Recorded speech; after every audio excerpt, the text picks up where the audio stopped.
Welcome to Boss Cowboy Sports, and today, on a Sunday, I want to kind of go back in time.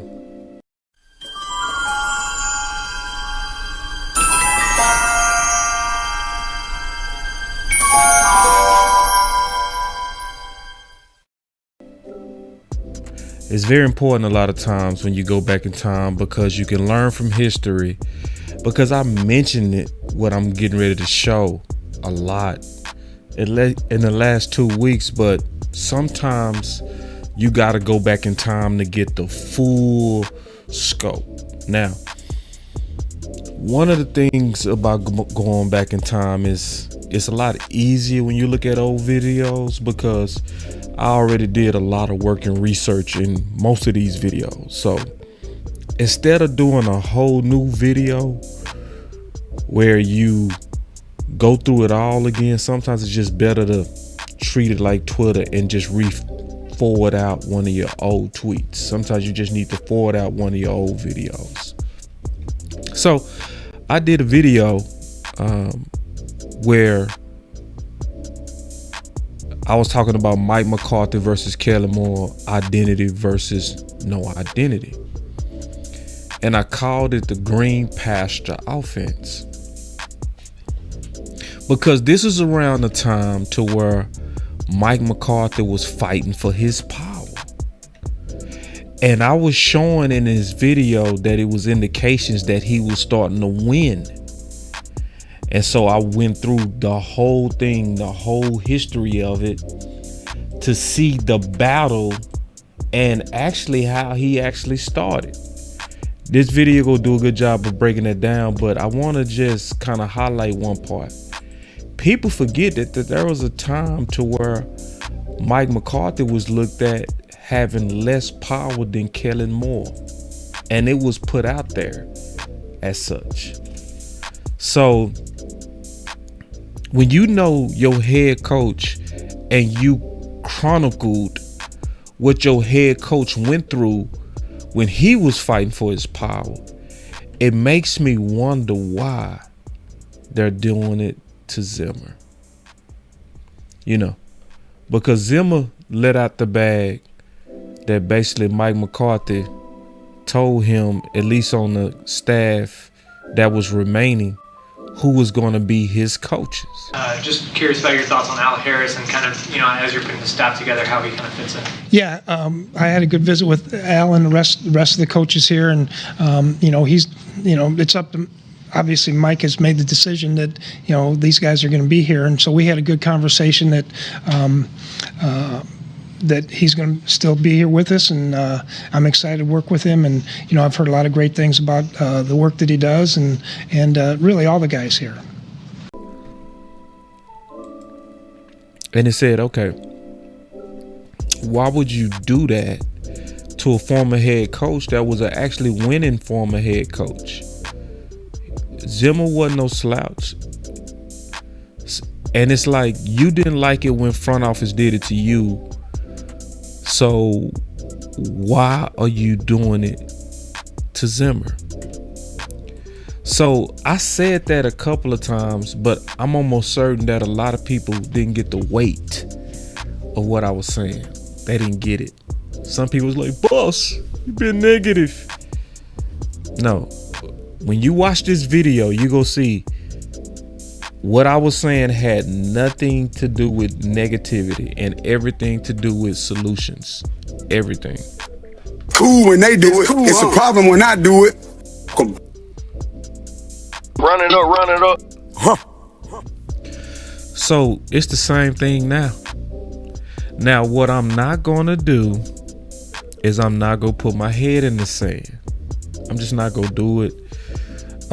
I've grown a lot of trust throughout the Cowboy Nation because I'm not that type. I'm just not that type. I'm not going to do it. If I see something that looks off, I should say something if I care like I say I do.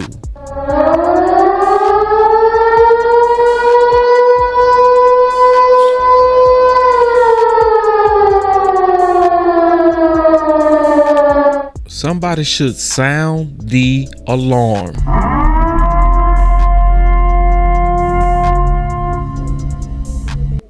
You want answers? So I'm gonna replay this video, but this time listen to it in a different light. Listen to it in this light I'm getting ready to tell you. When you see from this video everything that Mike McCarthy went through to gain his current power, and especially when you look at the details, it's gonna make you say, why is he doing it then to Zimmer? So this is go through all of it, and then I'm gonna explain what it could be at the end. So y'all check out the video. Here we go.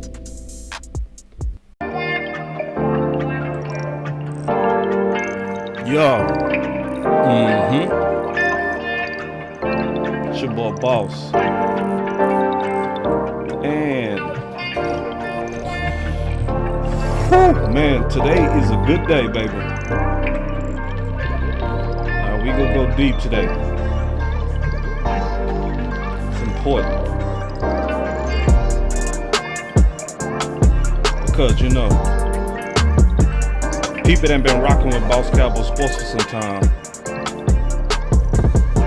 y'all know my fights. Because my fights are y'all fights, right? Because those who've been kind of watching for a while know we've been fighting for ideas that's going to move us closer to 6. So obviously today is exponentially important because one of my big to-do list items and biggest risk was exposed. And the guy I've been rooting for is winning. And that is Mike McCarthy versus Kellen Moore. Identity versus no identity. Green pasture offense. And we gonna be freestyling. Yeah. What you talking about, green pasture offense? We gonna talk about that. Because this has been Boss Cowboy's biggest off-season issue. Linebacker was number 2. When I was saying we needed a linebacker as our number 1 off-season need, that was just for personnel. To win a championship, we needed this move. So I'm being clear. We needed this move. So y'all just chill out. I'll be back.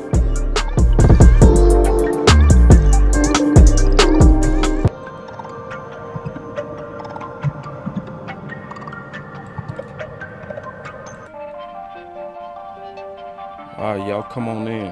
Have a seat. Yeah, y'all come on in, have a seat.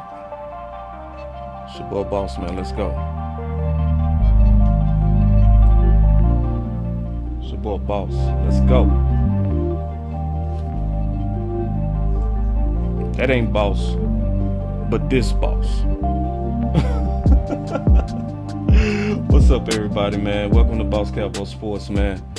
And obviously today is a real big day. A huge day. We moved a little bit forward today in our quest to win 6. This is the biggest day. I promise you. Everybody should be clapping it up right now if you've been peeping game, because somebody is winning. Somebody is winning. Somebody is winning the battle that we needed to win. Yeah. Somebody is winning. So, I mean, everybody should be happy right now, for real. Everybody. It should be pandemonium if you're paying attention. Not quite, but a whole... Man, there's a lot of reasons we should be shouting right now. Man, we should be just excited. Yeah, man, because Mike McCarthy is once again trying to get his balls back. And I think he did it the right way. I think he did it smart. I think he did it corporate America. It was wise. He didn't toss over any tables. He sat back and basically let Kellen Moore destroy himself. And that was the way to do it. And so we gonna make the case. I brought it up a little bit on the final word, but I'm gonna go heavy into it today. How we are going from a no identity offense to an identity offense. At least Mike McCarthy is trying. Now I am gonna give us a fair warning. We do gotta stay diligent though. We can't take our eye off the prize. We can't take our eye off the ball. This is a show that it's gonna be an underrated show. It likely is.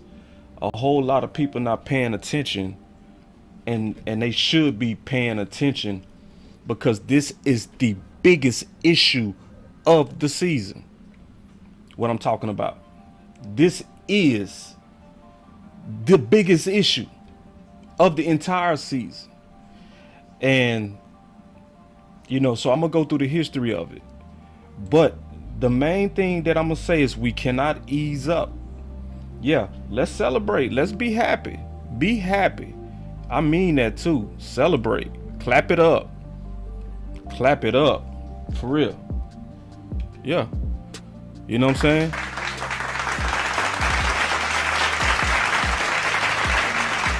But this war is not over.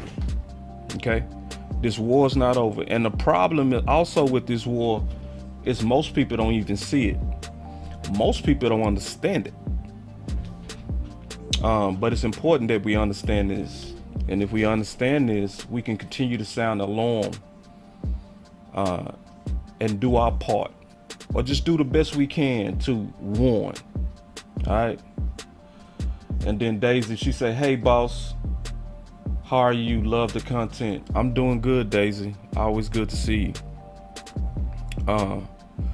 So real quick, first, I'm gonna go through the history a little bit. Then we go get to the nitty gritty. We go get to the nitty gritty of what's going on. All right. And before I do that, let me set up my comments. Because this is very important. This is more important than anything. And I'm going to say this before I get into the meat of it. We got to be very careful how we label Kellen Moore. We do. And I'm going to make that case today because Kellen Moore is not in his bag. Kellen Moore has not evolved. Kellen Moore was made to lie down in green pastures. He was forced to. So I don't give credit to people that was forced to do what they needed to do. Just think about that. Think about that. If I gotta go in there and whoop you to get you to clean up your room, I'm not gonna thank you for cleaning up your room. I'm not. I'm gonna let you sit and marinate on that whooping for the next time. I'm not gonna, "Oh man, thank you. You did such a good job cleaning up your room." No, I had to whoop you to do it because I came in and I warned you over and over to clean up your room. So when I had to come in here and whoop your butt, I'm not gonna be like, "Thank you. He's doing a good job." No, he's not. He was made to do it. So he don't deserve no credit because he really didn't want to do it. And I'm gonna show all that today.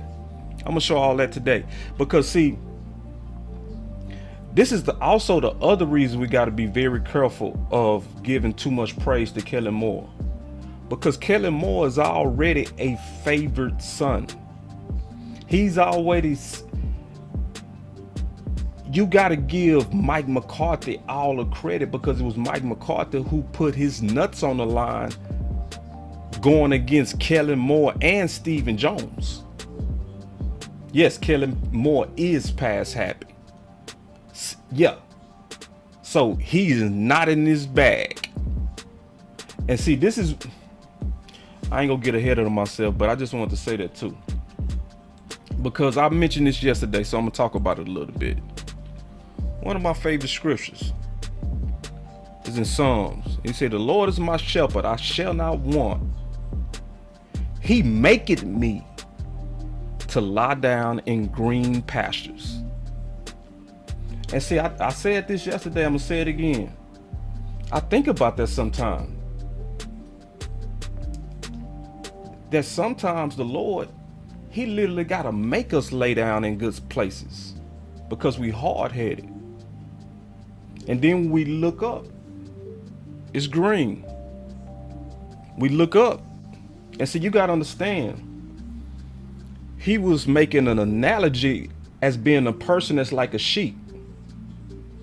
So when you're a shepherd, and he talking about the Lord is my shepherd and I'm the sheep, when I'm stubborn, he make me, my shepherd, get down, sit down right there. My shepherd says, it's green, stop. You are in a good place, stop. That's what's going on. Sometimes the Lord got to do us like that. You know what I mean? And this is how it happens in our life. We'll be going in a direction in our life. We'll be making bad turns. We'll be doing all kind of stuff, but it'll all come together, and we'll look up and we'll be where we're supposed to be in life. And all of our experiences come together at the right moment. Yes, the book of Psalms. Yeah, it's the book of Psalms, one of my favorite books. And we look up and we're in the right place, and it's like, this is why you had me do this. I'm gonna give y'all another scripture example. People don't really know about the book of Abraham. In the book of Abraham, one of the funnest things that happened is when he got to the land of Israel, the place that he was promised when he left his father's house. When he saw it, he didn't even like it. He didn't even like it because Lot, who was with him at first, he told him, go to that. He allowed Lot to go to the place that was green. Why was green important? Because when you got cattle and livestock, the more that they eat off the land, the richer they are, the more their meat has value and their wool and everything at the bottom. So livestock depends on green. So when we talking about lying down in green pastures, what does that got to do with the Dallas Cowboys? Yoga fire! I'm going to tell you, green pastures for the Dallas Cowboys is running the ball.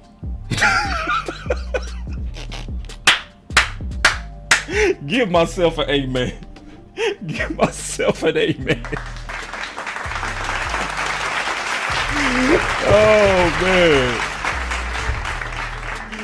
And more importantly, running the ball about 30 times.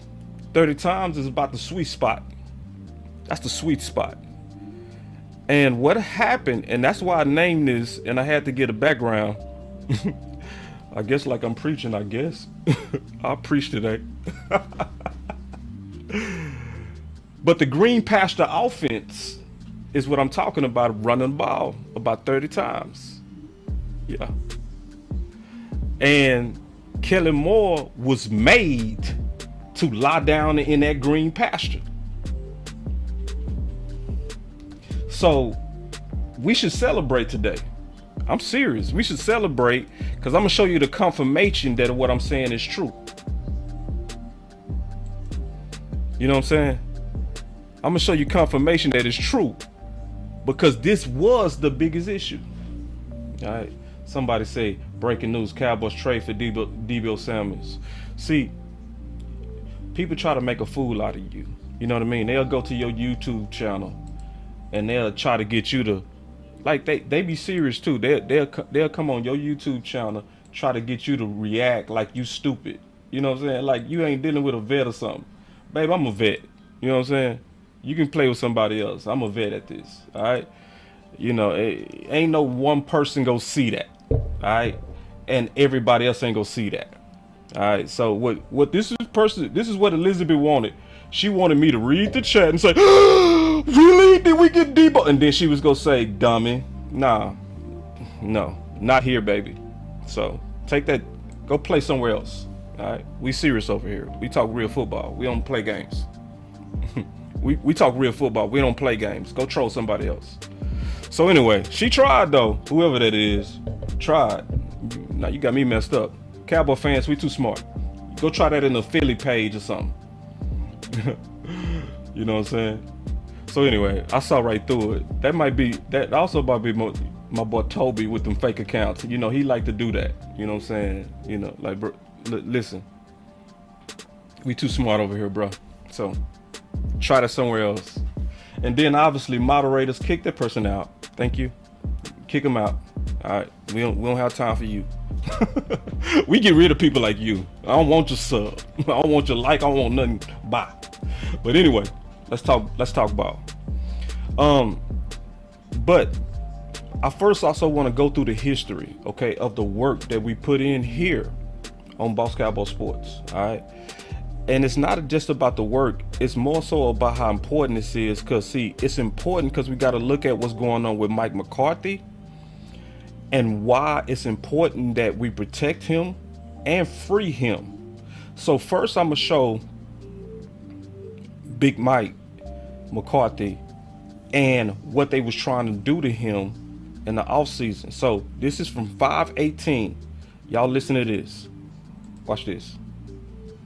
Do you feel like McCarthy's going to be a little bit more involved in the offense, or maybe has he been this offseason, that kind of thing, because there is so much pressure and he's like, all right, I need to get my hands in this thing? I mean, that's been the discussion, right? Like, that's kind of what Jerry's hinted at. Mike's talked a little bit about that. I will say, I know I brought this up when we were out there at rookie minicamp. He was more actively involved, it looked like, in coaching drills than I've ever seen him before. And was actually out there, it looked like he stopped down a drill at one point and was trying to coach something specific. And I've never seen him do that in 2.5 years that he's been here. So, you know, I think whether he wants to be or not, I think the Cowboys want him to be more involved in it. And I think they want to have some more tangible aspects that they can judge him by. It's like, hey, your job's on the line here, your future's on the line. Let's see what it is you can do. See, that's real important what he said right there. It's also insulting. So they said, we need to know, what do you do? We need to have something to judge you by. Saying that you delegate is not enough for us. That's number one. But then keep listening. Let's see what it is you can do. We need you more involved so that we can judge you based off of some of these things. So I think see, we need you more involved so we can judge you. Because see, they should have been judging Kellen Moore, but who was they pointing at? Him in May. They was pointing at him in May, and Bobby Belt was leaking it. Listen. It's absolutely possible he's got more involved, and I still think this is ultimately Kellen Moore's offense, but I think that Mike McCarthy will have a bigger hand in it than he has the first 2 years. Yeah. So that's what was happening in May. And why is that important for us to talk about what was happening in May, and why is that relevant now? See, because that's why Mike McCarthy began to show his philosophy versus Kellen Moore's. That's when he began to leak out the differences between him and Kellen Moore. So this is one of those articles that was sent to me. I'm gonna show you. And Coach Moore sent this to me. All right. And it's by Jack Bauer. And so Jack Bauer was showing in this article, it was about CeeDee Lamb as an upgrade over Amari Cooper. But if you read the B part, what you'll see in the B part of that article is that Mike McCarthy was talking about that he was going to run a West Coast style offense, right? And he was talking about that he wanted CeeDee Lamb to play the Jerry Rice role, which was totally outside of the system that Kellen Moore was running. because Kellen Moore's system don't have no go-to guys. They don't have no stars.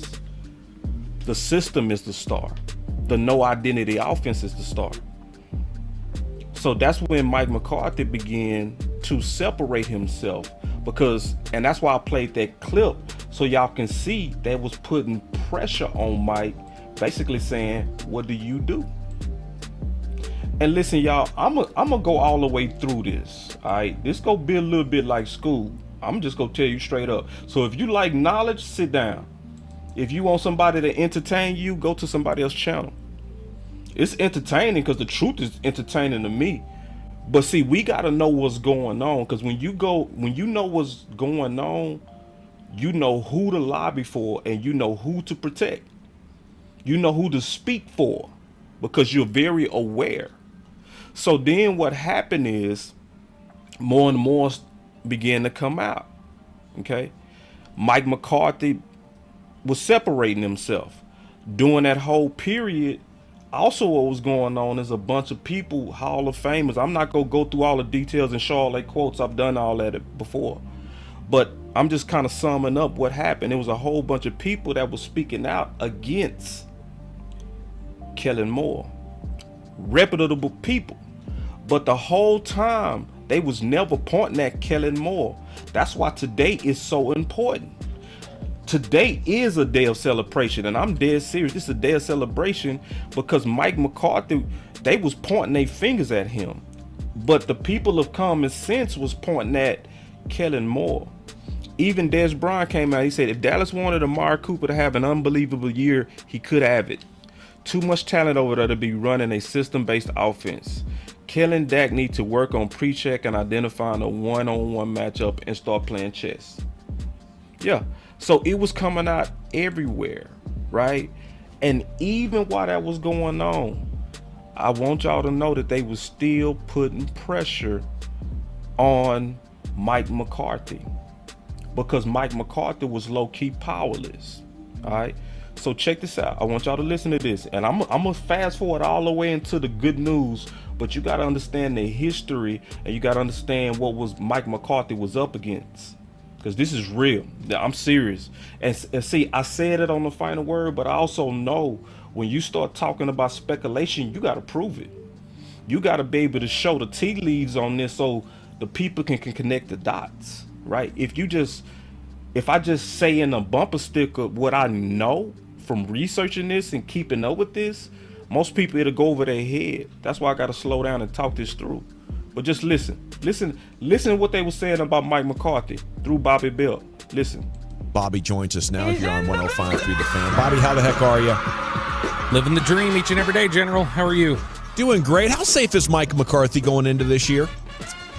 I think that if they fail to get further than they have in the last 26 years or whatever it is, if he is not able to get them past that, which would mean obviously the NFC title game, I'd have a really hard time seeing him come back. So I think there's a threshold, and he's really going to need to meet it in order to stay here for the long term. And I think if he falls short of it, then I think the odds are pretty decent that Dan Quinn would be your next head coach. Bobby, is that more about maybe Jerry Jones? Do you think Jerry Jones, if expectations are, not met, is it Jerry Jones the one making the call, or Stephen Jones going to say, oh, no, we need to stay the course here and, keep this thing That was a smooth question to try to figure out his source. That was very smooth to try to get him to say his source publicly. kind of going? What Brian Brothers. He tried to get him to tell him who his source of his information. That's funny. What do you think? Is it Jerry just kind of overriding everybody? I don't know that it would necessarily have to. In certain circumstances, I don't think he'd have to override people. I think if they come out here and they struggle and they miss the playoffs, I think there'd probably be a lot of uniform thinking on that. Now, if they get to the divisional round and they win a wild card game or something like that, maybe there'd be some resistance and say, hey, we need to look at this another way. But I do think that in that instance, it'd probably be more about Jerry saying, look, we don't have time to fool around with this. I need results that are better than what we've had in the last several years. And I think there's a real belief for a lot of people in that building in Dan Quinn. And so, barring, now obviously, let me put this aside there. there was a lot of belief also heading into the 2019 season in Chris Richard, and that obviously was undone. Right. But, barring some sort of catastrophic backslide and tension with players, which Dan Quinn does not have a history of, I think that he's in a really good position to swoop in and take this job if Mike McCarthy doesn't meet expectations. Bobby Belt. Both say Bobby clueless. No, Bobby is not clueless. No, Bobby is not clueless. Bobby is on the inside for real. And sometimes what happens with people like Bobby can also be the hit man. Just keeping it real. And sometimes it's designed for him to put out certain information on people. It's just what it is. That's part of the job. When you're an insider, it's not just that you're getting privileged information. They also go to you sometime when they want certain versions of a story out. With you here. So do you think Sean Payton is the next candidate, or is he in the mix at all in your mind?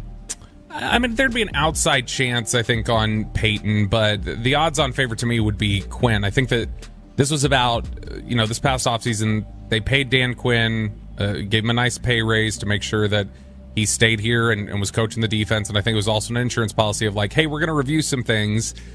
All right. Jose. So you say Bobby said that they would cut D-Law, Bobby clueless. All right. They was go cut D-Law, bro. They was go cut D-Law. They didn't want D-Law at that price. So likely at the time when he said they was go cut D-Law, they was dead headed at cutting D-Law. All right.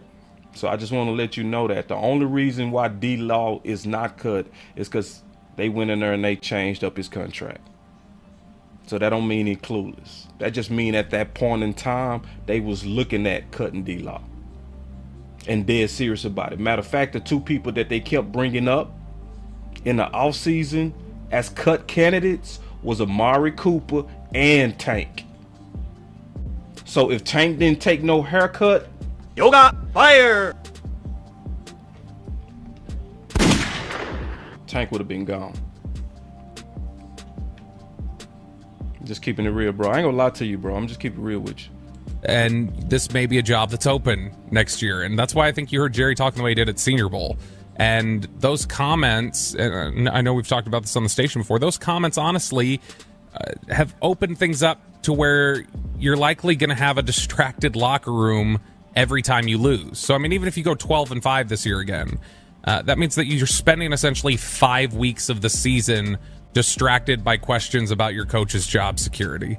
And so that's a tough position to be in. There's going to have to be a lot of strong player leadership this year to weather that. Because even if they're having a successful season, there will be a lot of patches throughout the year where they're having to answer questions about that. But I think that, yeah, Dan Quinn, if Mike McCarthy does enough to keep this job into 2023, that he shows improvement, at that point, I might see Dan Quinn saying, okay, all right, well, we rode this out for another year, but Mike McCarthy's done enough to keep this job, and they're going to roll forward with him, and I'll move on. But I just feel like in 2023, I would think it most likely that it would either be Mike McCarthy or Dan Quinn, and those would kind of be their options next year. Yep. So now this is why Mike McCarthy, that's what I was saying. So the two narratives that was in the offseason the heaviest, right, is that they was trying to figure out what does Mike McCarthy do and who was likely Mike McCarthy's replacement. Those are the two things that front office was leaking out there to try to prepare the fan base for. So Jay Tuck, when he came on last week and he was like, yeah, Jerry told my mom on camera that we might be replacing, we might be needing a head coach soon. That wasn't no joke, bro. That wasn't no joke. And they was always pointing their finger at Mike McCarthy for Kellen Moore. For Kellen Moore. They was basically giving Kellen Moore cover. That's why today is so important that you see Mike McCarthy actually starting to win this battle. I got to give y'all the background on this for you to understand the weight of what we dealing with. That's why Free Big Mike is serious. Yeah, it's serious. So Y'all check this out, because this is going to explain the dilemma of why Kellen Moore is so favored, and it comes from the playmaker. Then I'm going to catch it all the way up to where we are now. So just listen to this. Some of y'all heard this, but this is important because it's in context. Listen. Mike, Troy was talking about your guy beating beating the man on the other side. We're worried too much about scheming guys open. Is it on the receivers? Is it on the coaching to get the receivers the ball? Now. That's the NFL now, guys. I've been talking about that for a while. When you see it, and that's why as we start rating guys, like we want to rate wide receiver, oh, he's better than him, he's better than him, and we do it on numbers when it's system beating system now. It's not man beating man. That's why you're going to get these so-called boy geniuses. They try. Yep. He said that's why they go get these so-called boy geniuses. To figure out a way to beat a system, and then I can get less players. And then I can get what? A way to beat a system, and then I can get less players. Oh. See, that's why people like Kellen Moore is so valued with the Dallas Cowboys. Because they want to use a system to beat people over playmakers, because when it's obviously the playmakers, you got to pay them worth the work. But if I can beat you with my coach, then I can unload certain players. And I can get less players and come back and beat better players because I'm beating a system. The days of man beating man, we'll never have them again. We'll never have those again. And sometimes it takes away from when it's just time to get down, dirty, and gritty. You know what I mean? And that's one of the things I've always claimed. Troy's right. We're expecting now the coaches to come in and design a way to make a man get open, and instead of expecting the man to use his talents and gift and get somewhere and get open. Yep. And so it's better that y'all heard from me, from him, because if I say it, you ain't gonna believe me. But when you hear from all these Hall of Famers, you hear all these people saying the same thing. You hear all these people saying the same thing, specifically about Kellen Moore. And he said that's why they go get these so-called boy geniuses. He was specifically talking about Kellen Moore. And so the first time that I saw this no identity offense and recognized it for the first time as Fool's goals was versus Arizona. Because I was into the game and I did a matchup breakdown and I knew that their starting corners was out. So obviously with starting corners out and you got Amari Cooper and you got CeeDee Lamb, you like, all right, they finna go at those corners easily. All right, easily. But together they only had 4 targets. And I was like, what? And that's when I started researching what was going on, and that's when I discovered the system. I didn't have a name for it.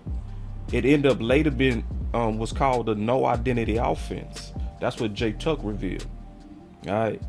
But once I discovered it, I just want to let y'all know that's why I want to celebrate today, because it's been a lot of work by a lot of people. I mean, the Hall of Famers was putting in work. I'm telling y'all, I guarantee you the playmaker was talking to Jerry behind the scenes and warning him. I guarantee you Emmett was working behind the scenes and talking to Jerry Jones. That's why when you look at it and you fast forward it to now, I'm gonna show y'all to where Jerry Jones then began to have a run identity, and he began to expose that philosophy of going against the no identity offense last week. You know what I'm saying? Yeah. And he began to expose it, but that's because of these guys likely being right in earshot of Jerry Jones. Aikman able to talk to him about this Kellen Moore system. So likely, as I read the tea leaves, the people that was definitely for this no identity offense is likely Stephen Jones. I'm 99% on that. I'm 99% on that. And it fits him, right? Especially when you look at what the playmaker said. When you look at the playmaker and you listen to him and he say, these boys want to go get these boy geniuses so they can pay less players. That's exactly what he said. Well, who fits the description of wanting a system like that? That's obviously Stephen Jones. Now, who would override a system for a playmaker? Jerry would, because Jerry has that in his background. That's what Jerry, when he was Jerry is the aggressive one. Stephen is the conservative one. Together they try to bring balance to each other. But after I saw it, and I really saw it, I really began to attack this stuff, okay? As the number one problem in the offseason, number one. Because I saw Mike McCarthy, hands was tied to a flawed system, and they was giving Kellen more power than Mike McCarthy. That's why I was showing last year, y'all saw this on the channel a lot, y'all keep up with me, where Mike McCarthy was almost low-key begging. They was asking him about the running game, he would be like, I hope we do that. They asked him about targeting Cooper, and he was basically like, I hope we target Cooper. Why? Yeah, he was doing that because he didn't have control, he didn't have power. Kellen Moore had it. And so, you know, I went video after video exposing it. The more I saw, the more I did videos. The offensive power dilemma between Kellen, Mike, and Jerry was my first video on this. And then the more and more I did research, I saw that Kellen Moore's system is fool's gold, because it put up a lot of artificial good numbers on bad teams. But just like the playmaker said, when it comes down to getting down and dirty, it falls flat. That's what we saw versus Tampa, and I expected it. I also talked about the Dallas Cowboys lessons from the teams that made it to the Super Bowl. Because remember, Kellen Moore at that time was making up stuff. He was saying, you got to be careful trying to target one guy. How did both of those teams get there? Targeting one guy. And that's what I was saying. Yeah, the lessons they should have learned from the champions. Did another video about Kellen Moore returns, and then hot seat rumors, but it wasn't on Kellen Moore. It was on Mike McCarthy, because that was around the time Jerry disrespected Mike publicly. And I was sounding the alarm. Cooper Kupp exposed Kellen Moore even more was a video where I was making the point that what he said was a lie. Even more. Then around that time, Emmitt Smith came out. And then I was like, he's now the fit person to speak directly against Kellen Moore. I even called in on G-Bag Nation and got my question in there about Kellen Moore, and they addressed it. And I asked them, why is nobody addressing the multiple Hall of Famers that literally called out Kellen Moore by name? Shout out to G-Bag Nation, they did talk about it. I thought they was a little bit clumsy, because then they start putting blame on everything. And it was like, them Hall of Famers called out Kellen Moore. And then more and more began to come out. Because remember, that was around the time, I think it was the combine, the NFL combine. I think that's where Michael Gelkin was. And that's when he came out. And he confirmed. And I call it the insanity system. Yeah. I said the insanity system versus playmakers. Yeah. And I kept going. And the committee system, the committee system is the no ID offense. See, I didn't get that term till later from J Tuck. And then I also showed how Romo predicted the meltdown. Did a whole show on that. Remember? That was the one where Romo came out. He said initially it's going to work because people not going to know where the ball is going. He said, but once defenses pick up on your pattern, it becomes hard. They figure you out. And that's what happened at the end of 2021. And then the biggest video that I did was this one. And that's where I put it all together. I put all the facts in one video, all the references, all the quotes, really define the no identity offense versus the matchup system and explain the matchup system. Around that time, Mike McCarthy was still unloading. I'm still building up to where we are right here now, to where we should celebrate. But see, it's important to know the history because this fight was important. This is the most important fight, and we shouldn't give up on this fight because this fight might not even be over. Especially with Stephen Jones. You got to watch him. But see, I did a video, another one, where I made an error. Because I heard Mike McCarthy talking about matchup football. I thought we was moving out of the no ID offense because the head coach was talking about matchup football. And I was like, okay, they starting to abandon it. That mean our offense finna be good. I got the super chats. I'm saving them. That's what I'm doing so I can get through the content. Thank you, True Vibes. I'm keeping up with the super chats today. I appreciate y'all looking out. But yeah, I'm just trying to get through the content first, then I'm gonna come back to those super chats. But see, I made that error because I was watching Mike McCarthy talk about that he wanted matchup football, and he was separating himself from Kellen Moore. That's what was happening. And I'm thinking, okay, the head coach, he's saying we finna go to matchup football and we finna use Lamb like Jerry Rice. Okay. Oh, okay, we finna be okay. We finna get out of that dumb system. But then training camp started. And when training camp started, no, thank y'all. I really appreciate it, Mick. Y'all keep looking out, though. Don't stop looking out. Because if I forget, y'all my eyes. But then training camp started, and when training camp started, I start seeing that they actually was going back to the no ID offense or that system offense.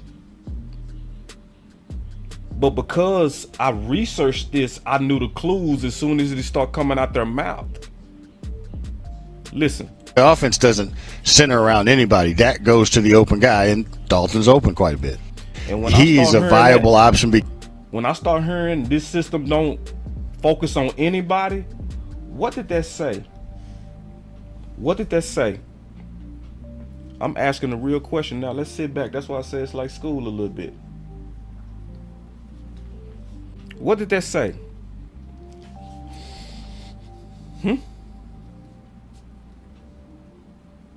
What did it say? This is what it said. Your head coach was talking about that we want to have a matchup attack. We want to come at defenses this way. And then you hear Will McClay and Kellen Moore talking about the no ID philosophy. What does that mean?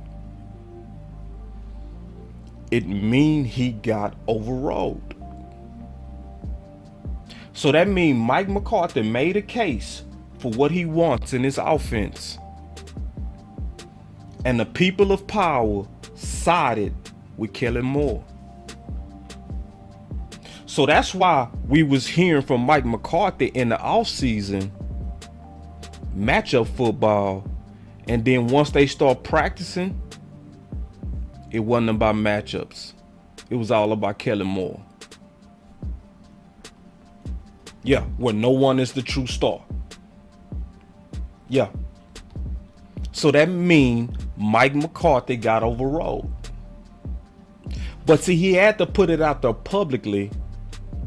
So when Kellen Moore fall on his face, then he could come back and say, all right, y'all tried it this way. Okay? Can I be the head coach now? Can I decide the direction of my team? And see, this is why Kellen Moore is dangerous. This is why I don't trust Kellen Moore. This is why I'm not going to give him no credit. You don't trust nobody that does the bidding in the front office. Who was the person that was in charge of, just think about it. Who was the person that was in charge of phasing out Amari?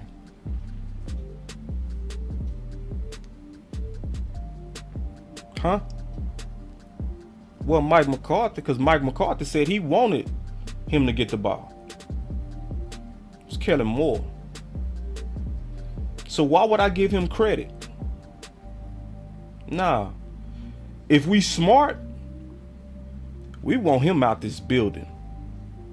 We don't want somebody that's a puppet, that Steven and Jerry get to play coach through. We've been through that. We've been through that with Jason Garrett. So what they tried to do is they tried to slip in another Jason Garrett type. That's what they did. And see, Mike McCarthy is not that type. He's not that type. Mike McCarthy is about winning, which means he pushed back on them Joneses sometimes. You don't get pushed back from a Kellen Moore. He spread his cheeks. Yeah. That's why they like him, because they can control him. And he said, boss, how do you know that? All you got to do is look at what he did with Amari Cooper and what he said. Yeah, just look at what he said. Here it is. Amari, talking to us last week, expressed some frustration, just wanting to get the ball. Obviously, they all want the ball. Was there a concerted effort on your part to give him more opportunities than in previous games, or that's just the way it went? I think certainly it's the way it went. Obviously, we love getting the ball to Amari as much as we can. Felt like there were some great opportunities in this particular game. Amari did a great job of, especially early in the game, just being available, being open, doing a great job of getting his depth on particular routes. And so I felt like we see, this is the problem with that. Most of us know football. So we already talked about this, but I'm going to remind y'all. He wasn't telling the truth right there. He said it wasn't intentional. Well, we all know that was the game after the Washington Commanders where we destroyed them, and mainly the offense opened up when we started targeting Amari early. Okay? So we targeted Amari early in that game, which means you scripted Kellen Moore, which means it was intentional. But you said it wasn't intentional. See, why would I trust you? See, why would I trust you? Because, see, he knows they was trying to phase out Amari. And it was his job to under-target Amari. And Amari exposed it. Remember, Amari came out and said, listen, and that's when Brian Brothers was like, man, you can talk to Kellen, you can talk to Dak. Don't you just go to those guys? And he was like, it don't work like that. We know from practice when we go get targets. In other words, they show me early that they phasing me out. I don't have to wait till the game to know that they go do that. And Kellen Moore, as the play caller and the schemer, was involved with that. So why would I give him credit when you a Trojan horse. See, this is the thing. This is why I call him a Trojan horse, man. And I'm dead serious on it. And I ain't finna be like, he in his bag. I like him. He changed. No, he ain't changed.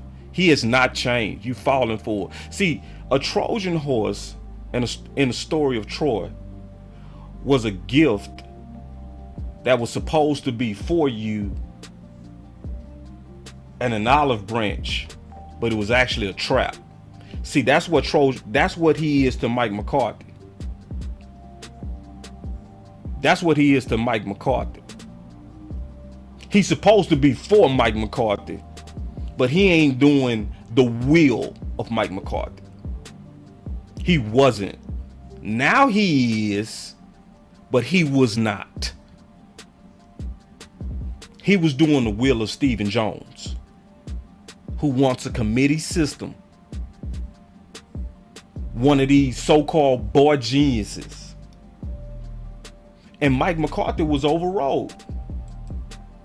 He was overrode. And it's clear. And see, that's why me and Jay Tuck, if you watch us 2 weeks ago, we was talking. And I was saying, Mike McCarthy said that he liked cross training. And it helps all the linemen. Do we? And Jay Tuck said, saying one thing, doing another. And we both started laughing. We was at Cowboys Experience. Because we was seeing through it. It was like, here we go again. Mike McCarthy got the title of head coach, but it's getting overrode in personnel decisions, style of offense, everything. And if you look closely, Dan Quinn is overrode too. But see, if you came in late, I'm leading up to good news. I'm just giving the history on this stuff. But this is important. So, as time went on, I'm almost finished catching us up. Jay Tuck came in and he really broke it down, right? Where he did some research at 3 or 4 in the morning. And I'm showing all the work that went into all this stuff, trying to free Mike McCarthy. You know, and he called it a no identity offense, but Tuck didn't just make that up. He researched this and looked through books and everything, where it stemmed from Boise State coach Chris Peterson. Shout out to Jay Tuck. Where he said, we run plays, we don't run an offense. And so then, let's stop and think about it. Why would Kellen abandon, and I see y'all super chats, I'm going to get to every last one of them. So some of us will scratch our head like, hold on, Arizona had backup corners, and you didn't go at Amari? You didn't go at CeeDee Lamb last year? We like, what was that? We would see Pollard in versus San Fran, and he fresh. And he averaging a good pop per touch. And he only touched the ball 4 times. And we like, what's going on? This is how most people with common sense football minds was thinking. Like, what is this? Like, hold on. In what world do you not attack a backup? We saw Philly doing it Sunday. Philly was going after that nickel back. They had a young nickel back out there. They kept taking them vertical. They got 2 spot fouls. Moved the chains easily. Because it was a backup. And all of us with common sense was like, I noticed the #1 offense, but in big games, it's crazy. It get dumb. Like, what is this? Jay Tuck had the answer. It was that no identity offense. And then I said, man, send me the concept on it. Jay Tuck sent me the concept. This is the concept of the no identity offense. Boise State linebacker coach Jeff Cote once told me at a coaching clinic two years back, we run plays. We don't have an offense. It makes it difficult to defend. At that time, he's working with the running backs. Before this project, I wonder how an offense can't be a system. And this is what he said. Coordinators pride themselves on establishing identities. It's what we do. It's a common mantra among the coaching profession. Urban Meyer at Florida has a spread option. Chip Kelly at Oregon has his QB run game. Steve Sarkisian at Washington has a pro-style offense that he developed at USC, where apparently Boise was the Seinfeld of college football. Their lack of identity is their identity. And that was the answer. Shout out to J Tuck. That was the answer right there of why we were seeing all that dumb stuff. So, like, when Zeke was controlling the game versus Tampa, averaging 4.9 per touch, per carry, and that system just abandoned it. Why? Because it's not about if you hot. It ain't got nothing to do with you as a playmaker. It ain't got nothing to do with our style of what we do.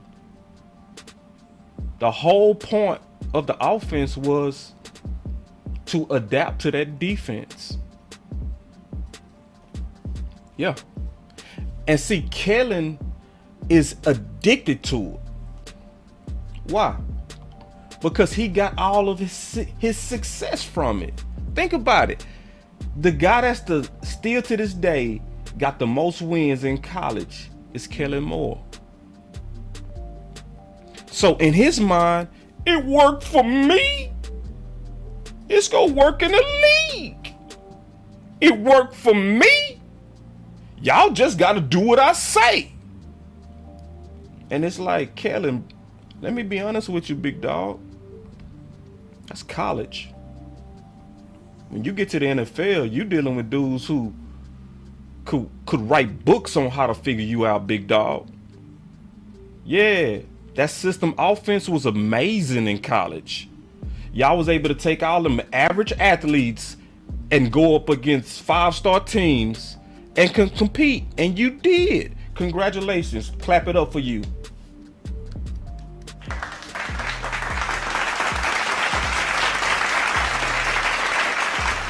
I'm proud of you, Kellen. Good job. And see, the problem is those oligarchs like Stephen Jones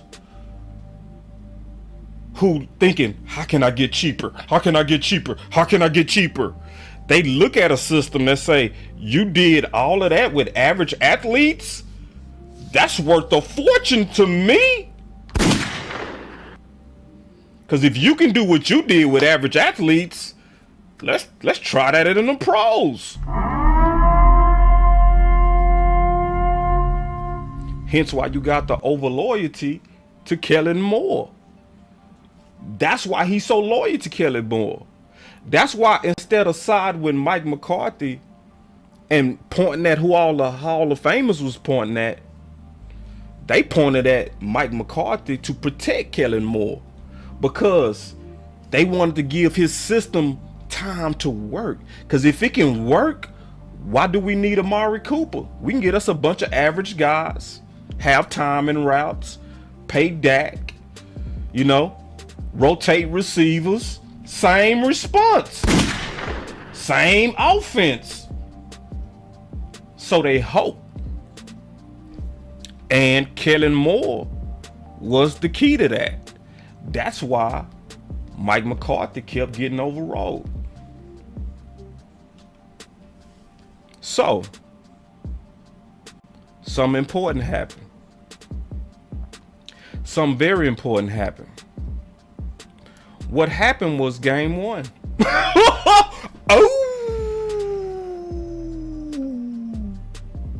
What happened was game one. So in game one, it confirmed that your system was figured out. Yoga fire. And remember, Romo warned that would happen. He warned it. He warned it. I'm so proud of Romo. Listen, y'all.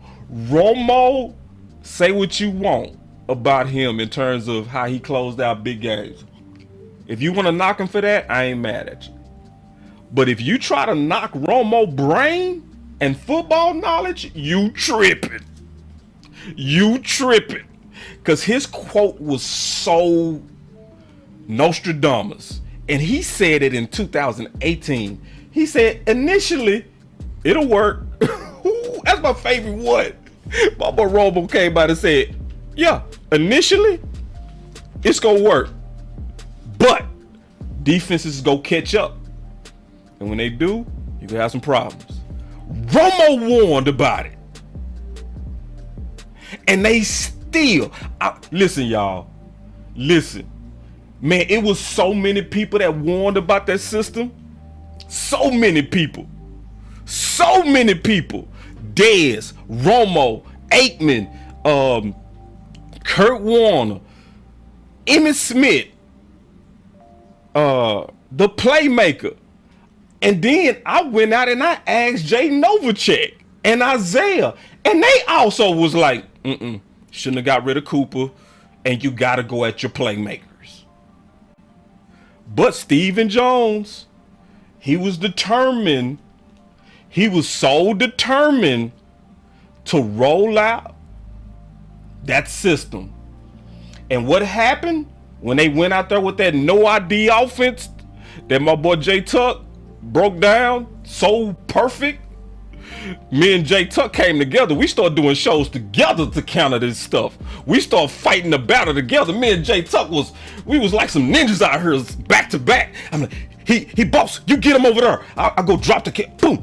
He like, okay, me and Jay Tuck was going to war.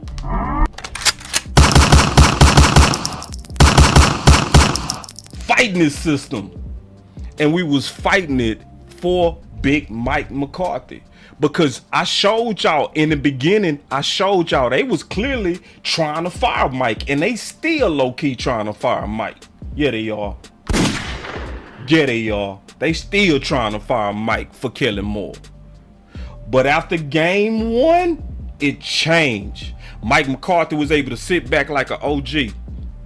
And he was like, all right, if y'all want to run it with Kellen, run it. I'm going to let it fall on his face, but I'm going to be back. And when I come back, I'm unloading my clip. And that's what he did. That's what he did. He unloaded his clip. So check this out. So now we up to now. Now we up to now why we should celebrate. All right, now I know I did a long history, but now we finally up to where we in this season, right? And I painted the whole picture. Unless you missed it, unless you came in late, you should clearly see what was going on. That they overrode Mike McCarthy. They basically was like, shut up, shoe fly. We rocking with Kellen's system. We want to try to stay cheaper. But it changed. Now listen to this. Hold on, let me turn down my music real quick because I might have to on this. Listen. Hold on, let me find it. Make sure I got the right place. Here we go. Back. Now it's gonna be some people that's gonna say Cooper Rush played better than Dak. He also hold on. Kellen Moore and Ben Kellen Moore. Hold on. Bringing this up. While a lot of people was dancing around what happened game 1. Hold on. Minus that late hit that he had on Burrow, which I thought was crazy. Especially seeing that they gave Barr one earlier in that quarter. I was like, in judgment, I thought he should have known better. But outside of that, Donovan Wilson had a hellified game. He really was on some, in my opinion, in my honest to God opinion, he's really trying to say who is cursed. And that's the way that he played, is he trying to get his name back in lights. And if he keep on doing what he does, you know, it's Donovan Wilson in terms of being sticky to the football and being a football magnet and showing that tenacity and that toughness in the box. You know, he letting people know, man, I was a great name before Curse and I'm still that great dude. So you could throw him in the category of star. But I teased y'all with all of that because actually none of them are my star. None of them guys are my star. And when I was talking about star, I do this every week where I identify somebody that shows speed, toughness, availability, and relentlessness. I got that from Coach Marv. But I think it's a good thing to do to identify people that really stood out for the Dallas Cowboys. But listen. You know, because I'm finna throw a major curveball at y'all. When it comes down to speed, toughness, availability, and relentlessness, I'm gonna go with a guy that's fat. Fat! Mike McCarthy. For me doing this first time on Boss Cowboy Star, it's not a player, it's a coach. It's Mike McCarthy. Because the speed in which he moved with was a different type of speed. Yep. He moved with speed when he addressed Kellen Moore. A lot of that is going to be underrated. But what did he say last week? Now, he dumbed it down, but he needed to do exactly what he did. He said that I'm going to be doing an extra lap with Kellen Moore on that play sheet. Because Kellen Moore touches with Zeke and Pollard game 1 was out of whack and against common sense. All right, so let me pause that real quick. I'm going to come back to it. Because here's the article. Here's an article that I got on it, all right, that was showing how Mike McCarthy came out and started banging on Kellen. All right. That's why we got to be careful not to be like Kellen in his bag. No, he is not in his damn bag. He ain't in no bag. He got a spanking. You don't give people credit who was made to do their job. I'm sorry, you don't praise that. I don't know where y'all leadership styles come from, but you don't do that. You don't be like, oh man, you amazing when I had to write you up. Who does that? I had to write you up, but then you be like, you're doing good. You're a good employee. No, you're not. I had to write you up. Damn. It's just, come on. I'm sorry to get angry, but we got to be careful, man, because Kellen is dangerous. He's favored by those oligarchs because Steven want to go cheaper. So if you start putting genius and all kind of adjectives on his name that he don't deserve, like he was in his bag. No, he wasn't. He wasn't. He had to get whooped. Mike McCarthy had to publicly spank this dude. All right, listen. I'm gonna show y'all, man. So this was after week 1. That's why I say, man, we should be celebrating right now, bro, because this might have saved the whole season. I'm dead serious too, bro. I'm not capping on that. But this is what. All right, so this is from an article here. He says some responsibility falls on the players and the fact that quarterback Dak Prescott was injured. Hold on real quick. Let me make sure I ain't missing y'all chats up in here, man. I gotta put y'all chats up in case somebody throws some super chats at me. I gotta see it. All right. Oh, man, that ain't what I wanted. I'm sorry, y'all.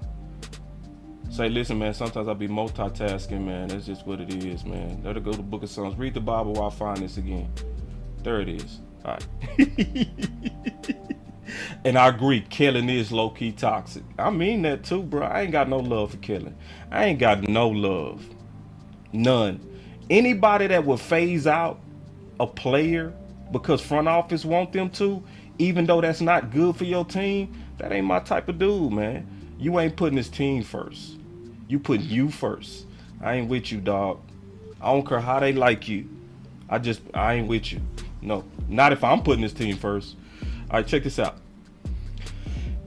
He said, but Cowboys head coach Mike McCarthy is calling out his offensive coordinator. Mike McCarthy spoke to the media on September 16th and stated that Moore has to be smarter with his decisions. Cowboys coach McCarthy said Kellen Moore has to be smarter in his play calling. Yeah. And so, that's Clarence showing a tweet, right? More specifically, the athletic reporter John Machota tweeted out Mike McCarthy's plan to work more closely with Moore before week 2. Clash against the Cincinnati Bengals. Yeah, that's what I was talking about in that video where he said he was going to do a lap with him with that call sheet. And then he said it's Kellen's time as a coordinator. He has to be able to play very, very aggressive. But we're in a phase right now that we got to be a little smarter in certain situations. Mike McCarthy said he would spend some extra time. See, I'm showing y'all this so y'all know I ain't making this up. About going on that, when he said I'm going to be working with him on that call sheet.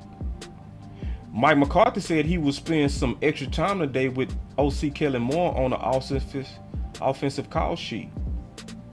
And that's where he talked about being smarter. Yeah. So, and that's why I was saying Mike McCarthy was my star. He was my star, not a player. After the Bengals win, I was like, so remember, that was the first time, especially obviously from the script, what did we do versus the Bengals on the first drive and the second drive? Somebody let me know that was paying attention. I ain't gonna even say nothing. I'm gonna wait. I'm gonna really wait too. I want to see y'all response. I'm waiting on the chat. What did we do in the first drive and the second drive when Mike McCarthy did that lap to help him with his call sheet? Oh, I see it. I see Life Crazy said run. Miss Lockhart said run. I want to see more though, because yeah, D.A. Lee said run a damn ball. So why would I give him credit? Why would I empower him with credit when he don't want to do it? When the only person that got you to change was when you hit your monkey head up against a wall. And he made you sit down in green pastures. He made you. Why would I give you credit? See, and that's where it goes back to that scripture I was talking about when he said the Lord making me sit down in green pastures. See, when the Lord got to make you sit down in green pastures, you better not give yourself credit. It's so obvious when God put you in green pastures because it's likely you didn't deserve it and likely you weren't qualified for it. But he made you sit in a place that was good for you. Green pastures. Remember that's why he said the Lord is my shepherd. He's saying like you a sheep where you don't know what you're doing. So somebody got to say, sit down. You are in green pastures. You got Zeke and Pollard. Run the ball. Oh, he in his bag. No, he not. He dangerous. Kellen Moore is dangerous, y'all. I want y'all to know that.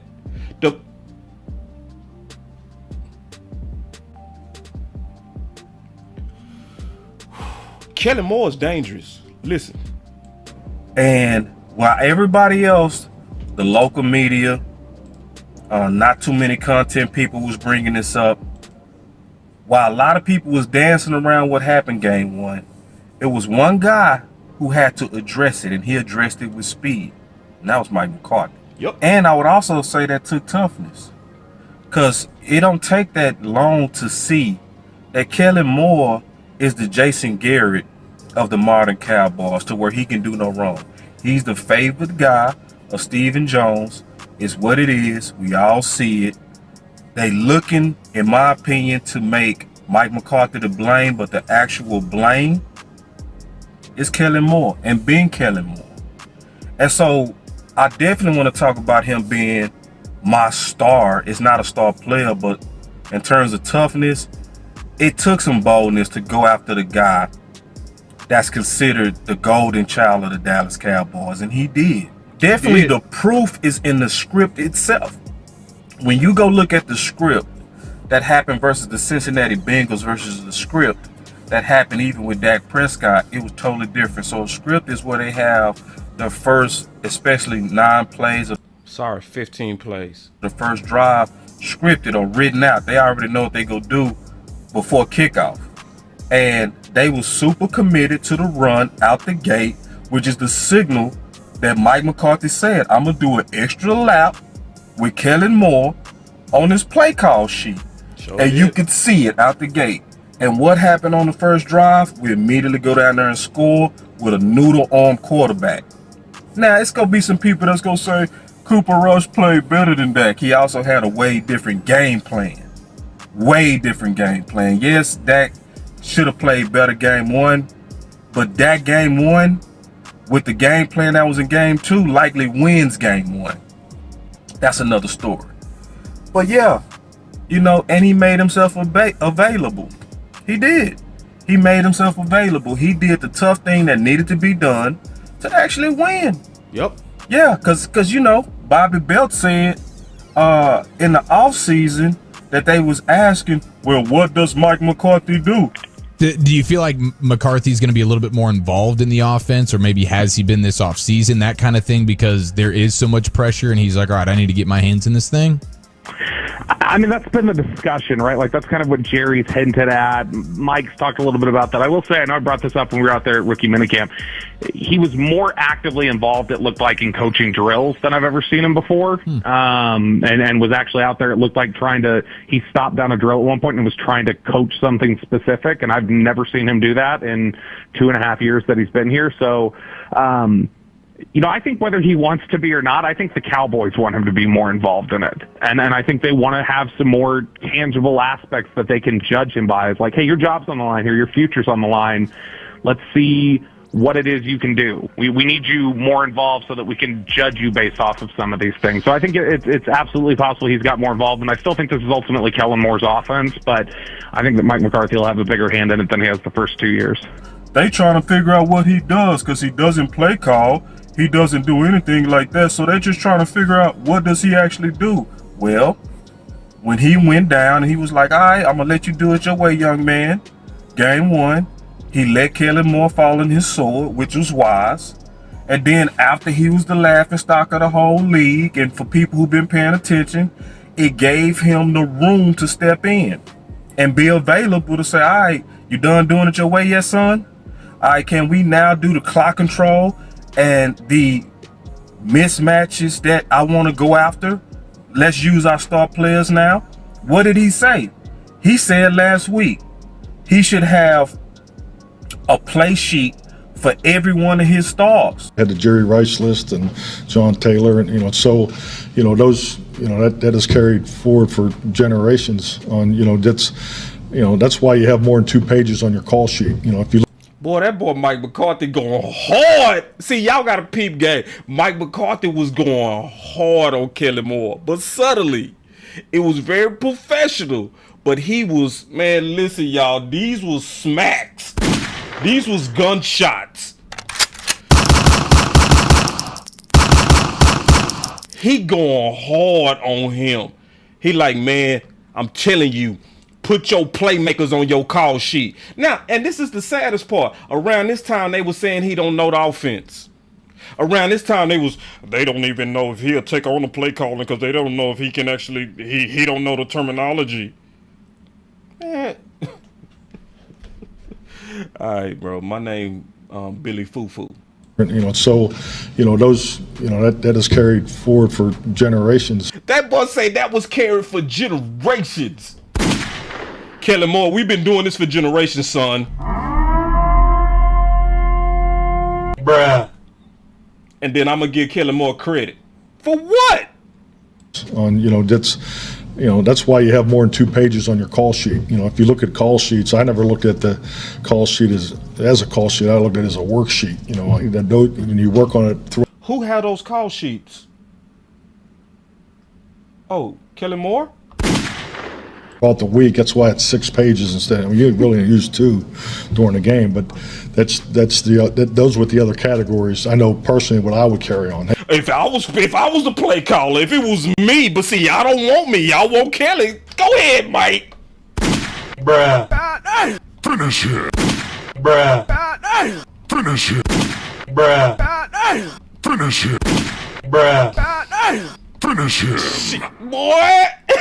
If it was me, free Big Mike. Hey, make sure you get the ball to, CD. Make sure, here's Bruh. the top 10 throws. You already have the plays on the call sheet, but, they're good reminders how you list, plays for Tony, plays for Zeke, plays for CD, plays for Dalton's. Man, go Mike.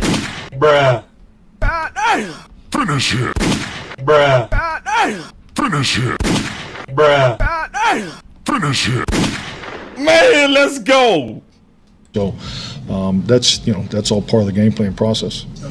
That was a check to Kellen Moore. That, hey, man, your system, I like your system, but your option system. So J Tuck, he figured it out that it was called a no identity offense, where the identity of the offense was to not have an identity.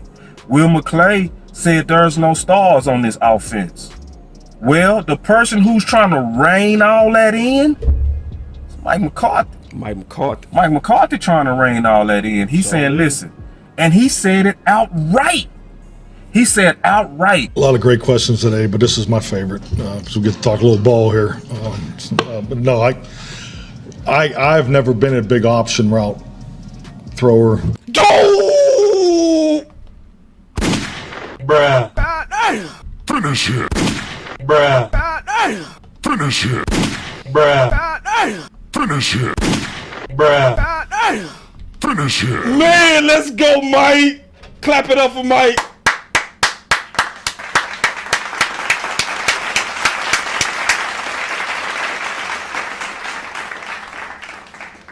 Who was you talking about on that, Mike? Who run them option routes and there's no identity offense? The concept in the past, to answer your question, option routes take a lot of time. In option, if you're in the traditional West Coast offense, it's. And see, I can't stand the media. And see, that's why I put on there, the media couldn't even discern the divide. It was a divide right in their face. I gotta go listen to you. I thought we. See, it was a divide right in their face, and they didn't even pick it up. See, I thought y'all like mess. It's right in your face. He gave you a layup where he's clearly differentiating himself from Kellen Moore. And that was the time y'all decided to be joking. Doing the most important thing that he said the whole year. That was the thing y'all want to play with. Bro. That's why I said, bro, they need to hire some YouTubers, dog. Some of these dudes, yeah, you're a journalist. I guess you just got a job. Some of y'all don't even deserve it. This man laying out sauce, and y'all don't even pick it up. Y'all want to laugh and joke and hee and kiki, ha ha ha ha.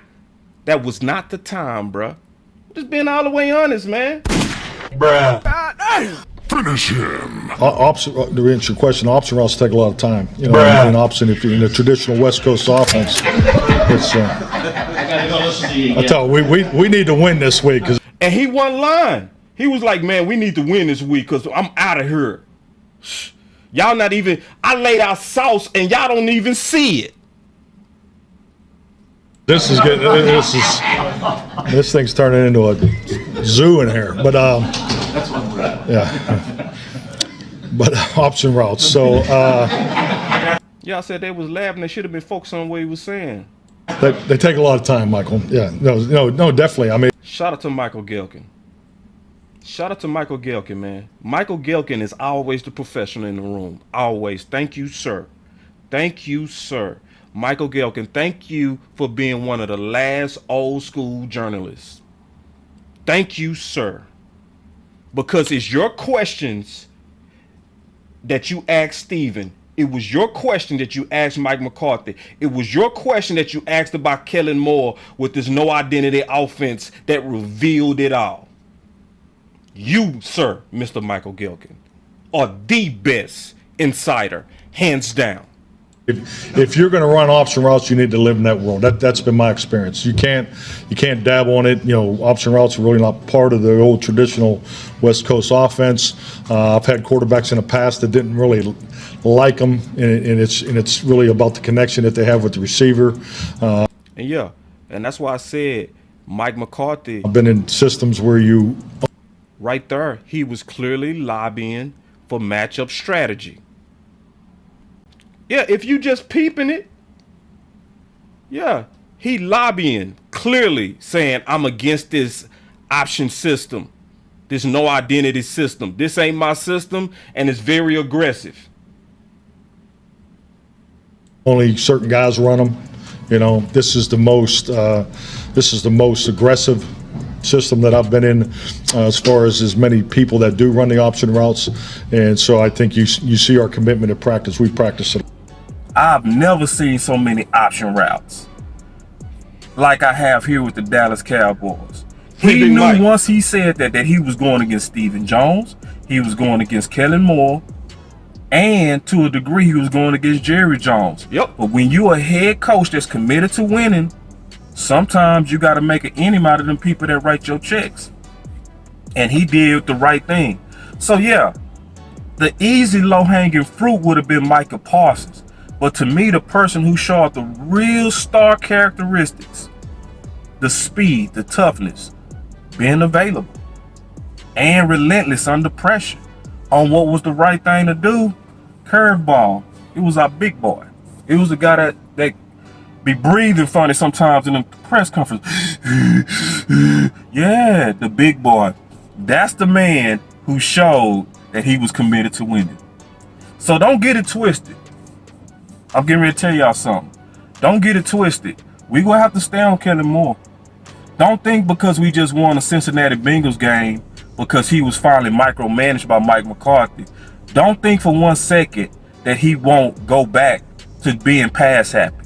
Remember when Kellen Moore was left unchecked, that he was second in pass attempts with backup QBs. Did y'all hear that? He has a very bad tendency to want to throw the ball at the wrong times. 3rd and 1, Monday night. 3rd and 1, Monday night. You had one running back that was averaging 9 yards a carry.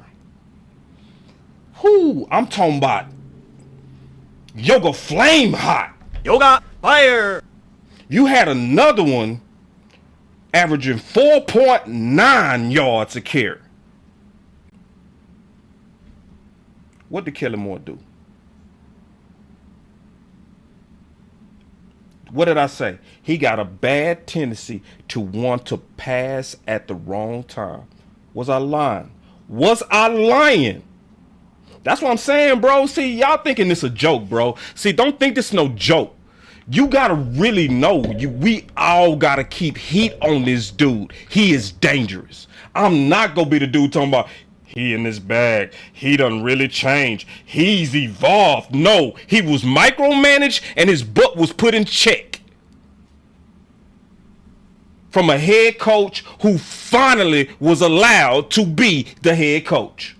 When Kellen Moore was left unchecked, that he was second in pass attempts with backup QBs. He has a very bad tendency to want to throw the ball at the wrong times. I'm just letting y'all know that. So don't think because we won this game that it's time to let up. Because yeah, Kellen Moore, he a lot of times don't get it. When we was leading the league in rush attempts, the first 7 games, we was 6-1 last year. Hold on, man. I ain't playing. Bro, I'm dead, dog. Listen, bro. I really want y'all to listen. And I got all these links in the description. I'm not playing with this stuff, bro. I'm dead serious, bro. I want y'all to really listen. Listen to this. And then just run it straight down their throat. Yeah, I'll go and piggyback that right there with another startup. What's the name of the player that tried to bribe someone for a what's his name? Collins. Leo Collins. I forgot his name because I could care less about him anymore. Terrence Steele. Yeah, he had a dumb penalty yesterday. Everyone saw that. That was stupid what he did. But everything else in that game was fantastic, especially when it comes to Zeke. Zeke's rushing yards yesterday. Off the left tackle, 5 yards. Off the left guard, 0 yards. Off the right guard, 24 yards. Oh, hi, Zach. Off the right tackle, 79 yards. Man, they kept running it. Every run was to the right. I tweeted that out. Every single one was to the right. I was texting my Giants buddies. I was like, who's your left D end over there? No, it doesn't matter. they're all terrible. We don't have any linebackers either. And Broadus tweeted me back. He was a little bit surprised they were going to that side, just trying to pick what defensive back they wanted to go against, but they were running off of Terrence Steele over and over and over again. And Troy Aikman had pointed this out. After the opener against Tampa. Listen. What do we do against Tampa? We came out throwing. So he said, this was last year. So he said, what did we do after the opener? Listen. The Cowboys have been running 58% of the time. That's the highest in the NFL. So we at one time last year doing our best run was running the ball the most in the entire league. You know your offense is damn near perfect when your quarterback is the odds-on favorite to win the MVP. Dak was the odds-on favorite to win MVP. Yoga fire. Which he is in Vegas as of last week. I'll get those numbers this week for you.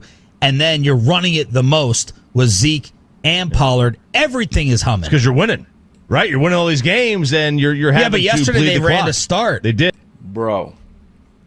Now, so, Bulls, yeah, we was running the ball. That's the problem.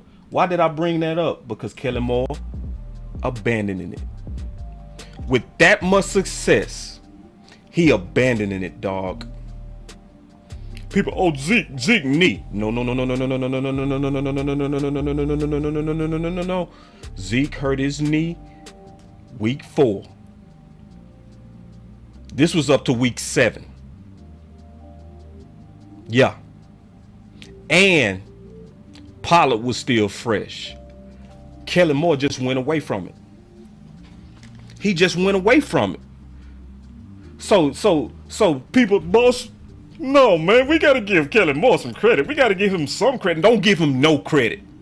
Stay on his butt. Keep him humble.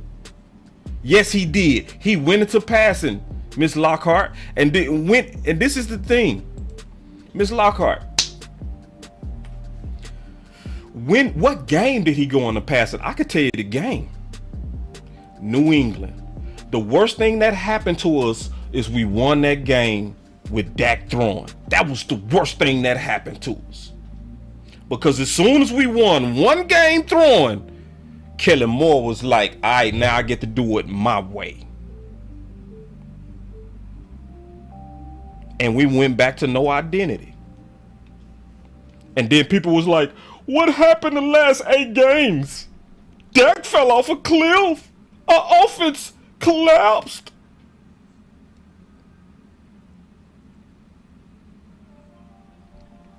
So now let's get to yesterday, which is the most important thing I'm finna show. Yesterday. This is my boy Mike McCarthy from yesterday. Listen. With Washington coming in here, so I think he's off to a good start. When DeMarcus Lawrence went down last year, you kind of accelerated the plans you had for Micah Parsons out of necessity a little bit. I know you stretched the running game all offseason, but when Dak went out, is this kind of a point just to say, hey, we've been working on this, but we've got to get this going right now in the run game with Dak out? Well, I mean, we talked about this at training camp. You guys are at training camp, so we needed to run the ball better. This yesterday. And more importantly, we need to get more attempts at the plate. So, more attempts at the plate. More attempts at the plate. Who is he talking to? Who controls attempts at the plate?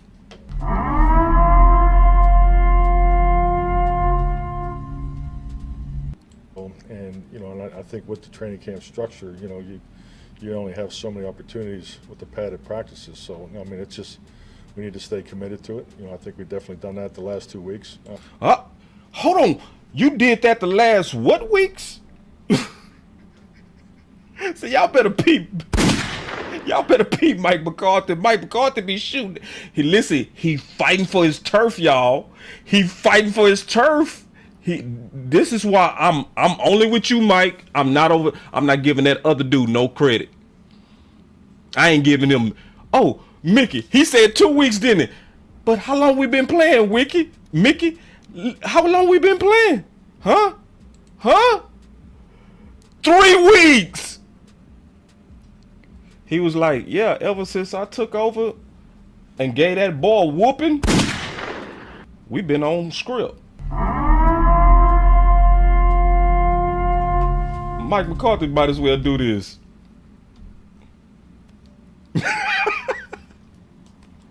He might as well pop his collar.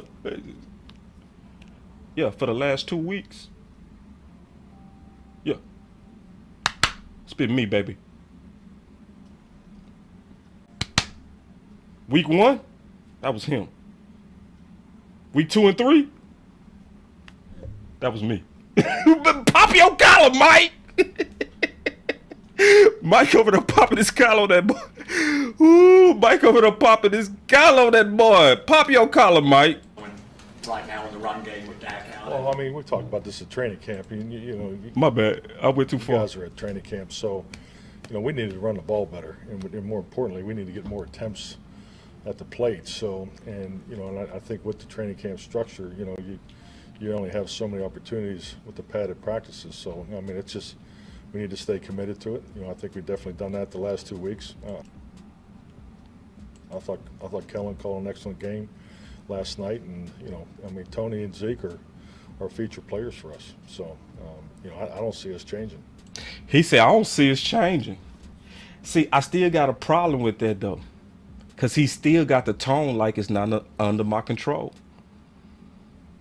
Am I hearing that wrong? Huh?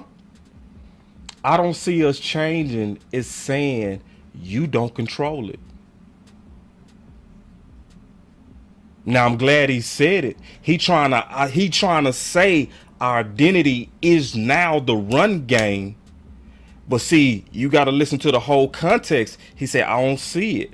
He also saying it's a possibility that we could, because it's not on him. Keep listening.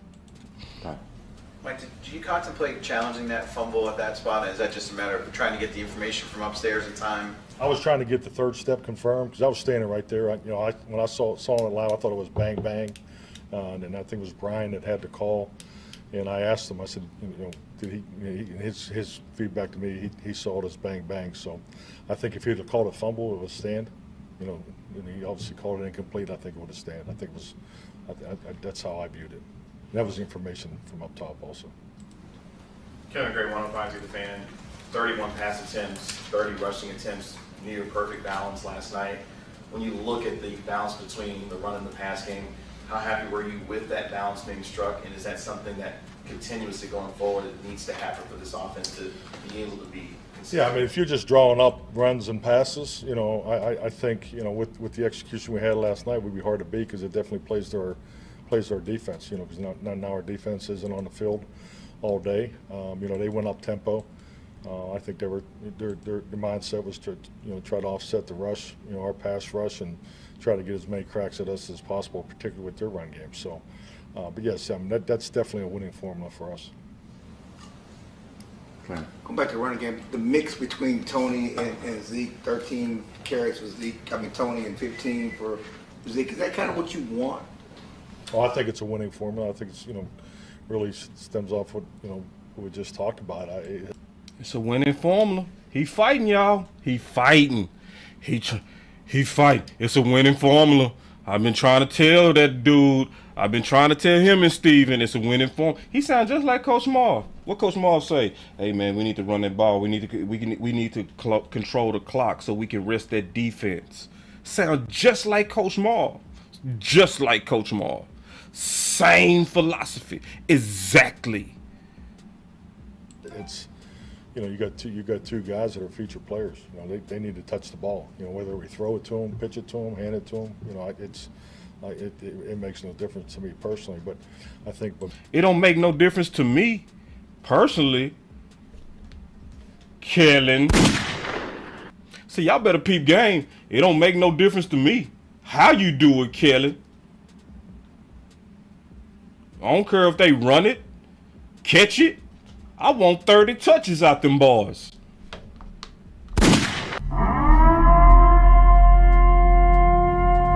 Most importantly, the run blocking unit needs to come off the football. They need those 30 attempts a game.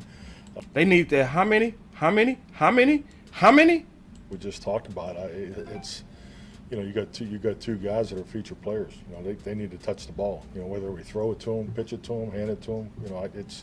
It makes no difference to me personally. But I think, most importantly, the run blocking unit needs to come off the football. They need those 30 attempts a game. They need 30 attempts a game, is what he said yesterday. Oh, 30. Why is 30 so important? Let me see what I said. September 18th, game day versus the Bengals. I said if Zeke and Pollard don't have at least 30 carries today, then Kellen Moore is an idiot. Kellen Moore is second in pass attempts with backup QBs. He would throw it 40 times with a noodle-arm quarterback. If he does what I think he would do today, he should be fired by Monday. I was wrong on that B part because I thought Kellen Moore was going to come out.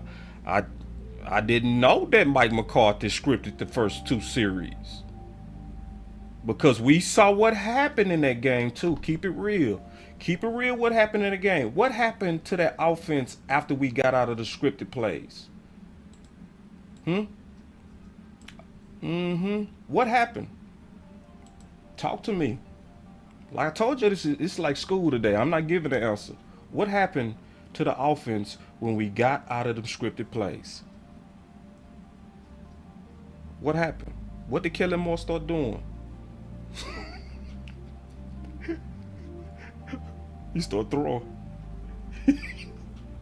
And see, and that's when Jerry came out.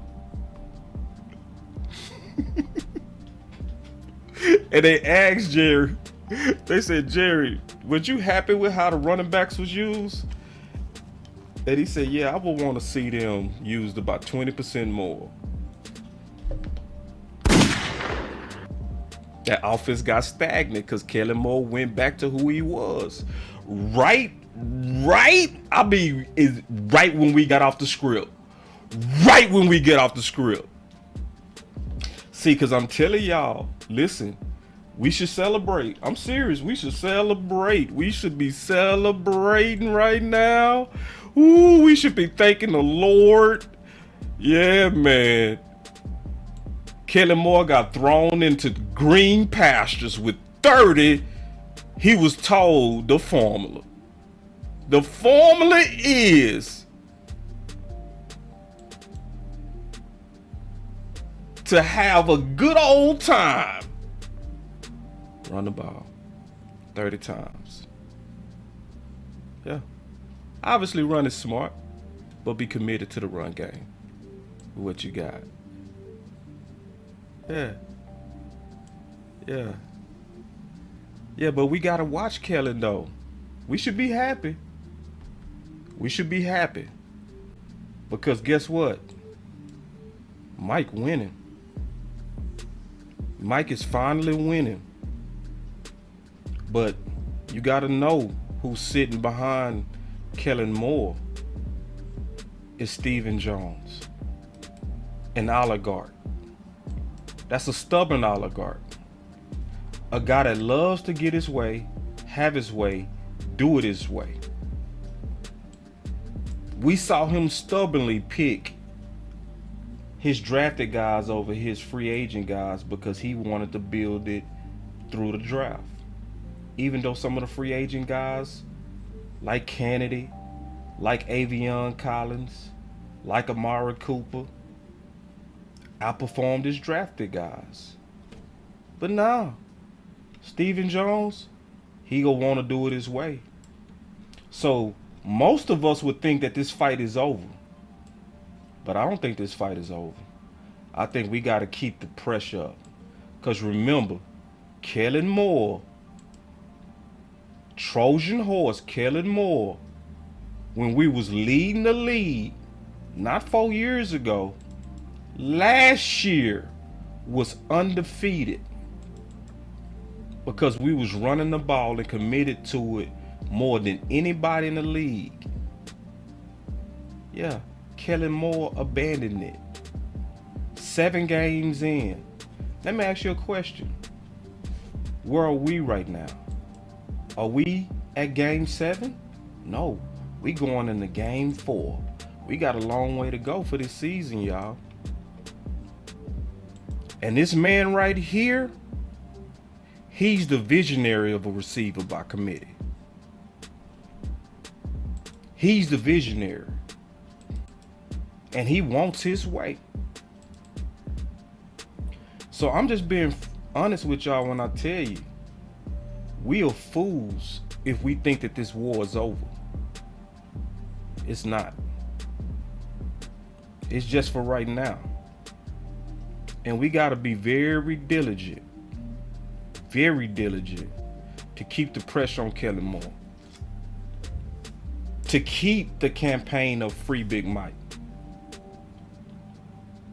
Don't let that Free Mike campaign go. We got to keep that campaign and keep fighting for Mike McCarthy, because Mike McCarthy is the reason why we 2-1 right now. Kellen has not evolved. I don't want, listen y'all, listen, I don't want to hear nobody say that, bro. If anybody say that, you obviously don't follow this channel and you just haven't been paying attention. You just have not. But we got to be careful, man. I'm dead serious. I'm happy though. I'm happy that in the short run, Free Big Mike McCarthy is winning. And he putting his foot on his neck, which he's supposed to. He's signing him as he's supposed to. Yeah. Free Big Mike. Yeah. He's signing him. But it's gonna be another 3rd and 1. And your run game gonna be working. Kellen Moore gonna have some temptation. What y'all think he gonna do? What y'all think he gonna do? I think I know what he gonna do. Because I think he's a true Trojan horse. He's somebody I don't trust at all. Not even a little bit. I don't trust nobody that's the puppet for front office. I don't. Nor should you. I'm gonna be honest. If you trust Kellen Moore right now and you listen to this whole presentation, you're a fool. You are a real fool. If you listen to some of it, I can't call you out. But if you listen to this whole presentation and heard the whole case that I made, the obvious case, you are a fool. Yeah. Because Kellen Moore, yeah, you don't trust nobody that's a puppet. You don't. You don't trust nobody that's gonna do the bidding of front office. No, you don't. Because guess what? The bidding of front office last year was to under target Amari Cooper. Guess who ran that play for him? Kellen. Guess who did the hit job? Kellen. Guess who stood up in the press conferences and was like, surely we didn't target him on purpose. After you did, because you was more concerned about pleasing front office than winning. See, Mike McCarthy, he go against them Joneses because he trying to win. So whenever you trying to win, you gonna have conflict. I'm gonna just tell you that right now. You gonna have conflict. The level of honesty that I try to speak in, I have a lot of conflicts. I do. Not intentional, but I have conflicts. I had some conflicts over Steele versus Lael. Because I was committed to the idea, because I felt like it's the best way for us to win last year. Had some fights. I'm cool with that though. I don't mind that. Especially when I know I've done my research. I'll fight you, big dog. I ain't scared of you. You know what I'm saying? I'm in this for the right reason. I'm not in here just to try to grow me. I'm going to grow regardless. I ain't got to fake in front to grow. I don't. I can be authentic and still grow. I ain't got to cater. I ain't got to bow down. I ain't got to fake it. I can be loyal and still grow. I ain't got to be a know-it-all. I can admit when I'm wrong and still grow. I sure can. I sure can. And a lot of us need to learn that. Be very careful. And I'm telling everybody this. Be very careful of heaping praise on Kellen Moore. Because you heaping praise on somebody that's a sellout. Because the person that's next, that he likely trying to phase out, is Zeke. Yoga fire. Yeah, I know it's some debates. I do get it. I know it's some debates on who's better between Pollard and Zeke. Fine, I'm cool with that. But if you trying to debate me that Pollard was the best closeout back Monday, you don't know football. You just don't. Why do you think Marion Barber was always the closeout back with Jones? Always. Because the closeout back is made for the physicality at the end where you got to get tough yards. But they put Pollard out there. Yeah. Kellen Moore, y'all better watch him. I ain't giving him no credit. I ain't giving you no credit for getting a whooping and being made to do your job. You ain't getting no credit from Boss. Oh, he was in his bag. No, he wasn't in his bag. He was in detention. He was in detention. And Jerry Jones himself had to say last week, I want to see 20% more. And notice we only got up to 30 touches between Zeke and Pollard when the big boss said. See, that's why I don't like Kellen Moore. I can't stand Kellen Moore. I'm going to be honest. So Mike McCarthy the whole time, man, I want Amari to get the ball. You don't do it. I want us to run the ball. You don't do it. Jerry say, I want to see 20% more. That same week, we get them touches up. That tell you who running it. Mike McCarthy ain't running it, man. The only reason we got them touches up,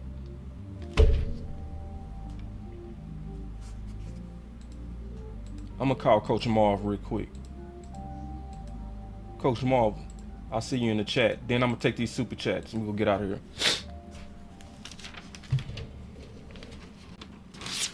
Please leave your message for... I tried to call you, Coach. You're slipping. I'm going to try one more time. Y'all give me 1 second. I got the call lines open too. Yeah, Kellen Moore got to go. I can't stand him. I don't trust him for nothing. I let y'all trust him. Oh, yeah, I trust Kellen Moore. Okay. Yeah, sure. Trust a dude who set up Amari, setting up Zeke as we speak, but you trust him to do what's best for the team. Yeah, you're a big dummy. But unless you heard the whole presentation, if you only came in at the end, I'm not calling you dumb. But if you heard this whole presentation and been keeping up with Boss Cowboy Sports, and you still over here front office apologies, you are a big dummy. Big old dummy. Big old gullible dummy. All right, man. So obviously y'all just checked out the full video. And as you can see, Mike McCarthy went through some hell to get to where he is now. So think about it and ask yourself the question, and be honest. Do you like what Mike McCarthy was in year one of his offense versus Kellen Moore in 3? God damn! Yeah. Most of us with common sense would say we like what we saw with year one of Mike McCarthy's offense than year 3 or 3 years of Kellen Moore trying to work under and being forced on Mike. Finish him. So, and I appreciate a lot of the people in the community that pay attention. I was tagged by the HAA network, who obviously listened to this content, and he forwarded me the fact that what's going on right now is Brian Schottenheimer and a couple of other sisters will be in Indianapolis is at the combine. But McCarthy's focus next week is being locked on with Zimmer as they put together the defense.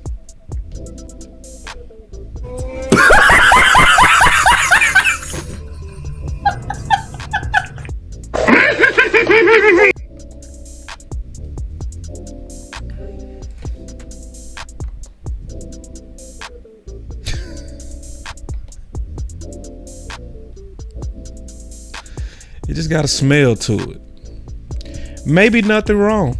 It could be okay. It could be everything could be fine, but it got like a certain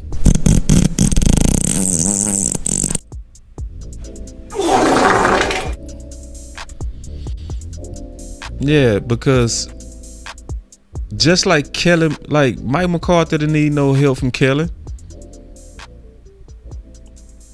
He didn't.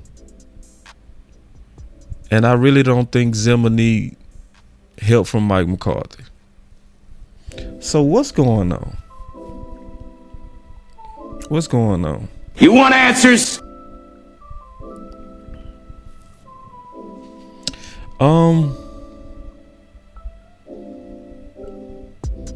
I have a theory. Because my common sense would say, you, based on the battle for your power, should know better than to be so hands-on with another head coach. You just went through that. That whole video I just went through showed that.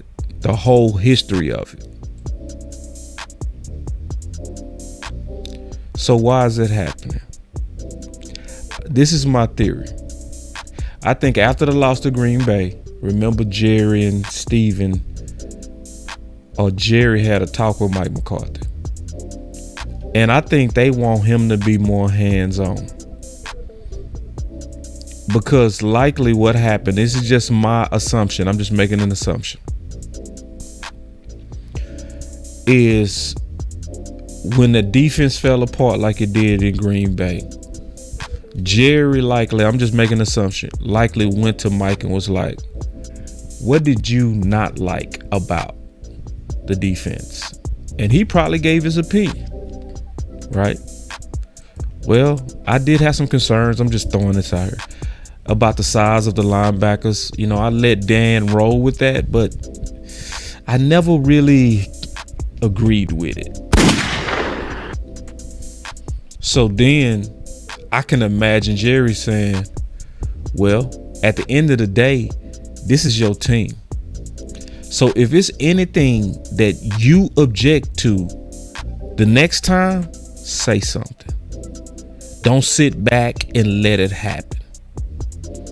So when they hire Zimmer, I can just imagine that that's why Mike McCarthy is being so involved. When you saw more of a absentee management style when it came to Dan Quinn, it was like he trusted Dan Quinn and he allowed Dan Quinn to have the autonomy. But if I was to just sit back and act like and pretend that something is off, because maybe it could work. Maybe this is what our organization need. Maybe we need Mike McCarthy being more hands-on. But it's just so far kind of having a, oh hell no, it almost have a feel of over adjusting. So anyway, man, it's very good to go look at some of them old videos.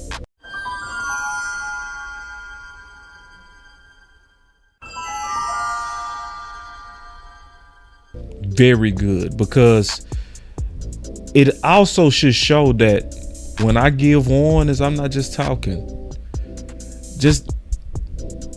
It's not just talking. It's not for clicks. It's not for attention. It's not. They was going at Kellen Morehead's the number one offense, and they're saying Mike McCarthy is fighting for his power. You're right. And I'm showing you evidence after evidence after evidence. I'm built the whole case to prove it. So y'all should see, I don't be just talking. And I'm not just talking with this Zimmer concern. So keep your eyes on the lookout. We watching.